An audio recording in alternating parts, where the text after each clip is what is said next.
La recerca sobre Alzheimer afecta a moltes persones i col·lectius, pacients i familiars, organitzacions socials, professionals de nombrosos àmbits, empreses i administracions.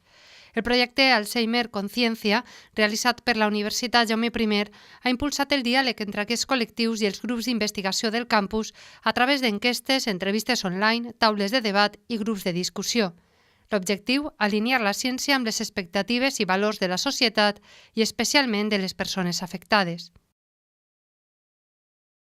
Lo que se trata es de buscar un equilibrio entre lo que la sociedad demanda a los investigadores o a las investigadoras y lo que las investigadoras pueden ofertar dentro de sus posibilidades.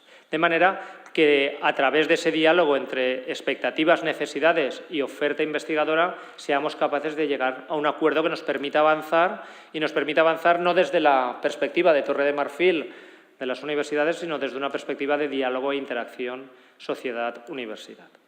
En el projecte han participat una decena de grups de la Universitat Jaume I que estan desenvolupant investigacions sobre l'Alzheimer des d'àmbits tan diferents com la neurobiotecnologia, l'educació musical, la geolocalització, la química, el màrqueting, la infermeria, la psicologia o l'ètica, entre altres.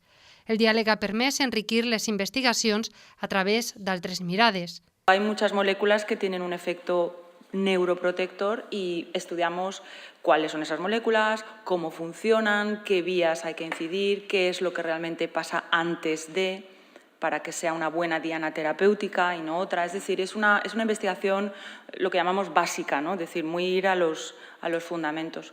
Muchas veces es tan básica y tan molecular que cuando lo trasladas a la complejidad de un ser humano, de una persona, con toda una vida de muchos estímulos buenos y malos, a veces el resultado no es siempre trasladable, ¿no? Entonces ahí sí que nos hace falta muchísimo comunicación con grupos que trabajan con personas y que estemos un poco correlacionando lo que se ve en un laboratorio con cosas, un sistema muy controlado, por decir así, a pasarlo a un sistema tan variado que puede ser toda la experiencia que acumula una persona y todos sus problemes. Amb la finalitat d'afavorir la relació i l'accés als col·lectius vinculats a les malalties neurodegeneratives, s'ha desenvolupat el mapa virtual de l'Alzheimer a la província de Castelló. El mapa, realitzat de forma col·laborativa, inclou nom, adreça web i xarxes socials de més de 80 col·lectius pertanyents als àmbits investigador, administratiu, social, professional i empresarial.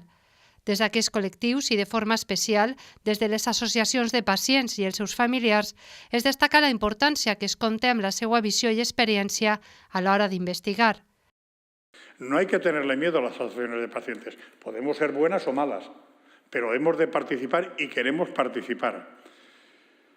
Insisto en que no hay que tenerle miedo y darnos colaboración, porque podemos aportar, como quien les habla, 40 años de experiencia en el mundo del Alzheimer como cuidador y ahora en asociaciones de pacientes.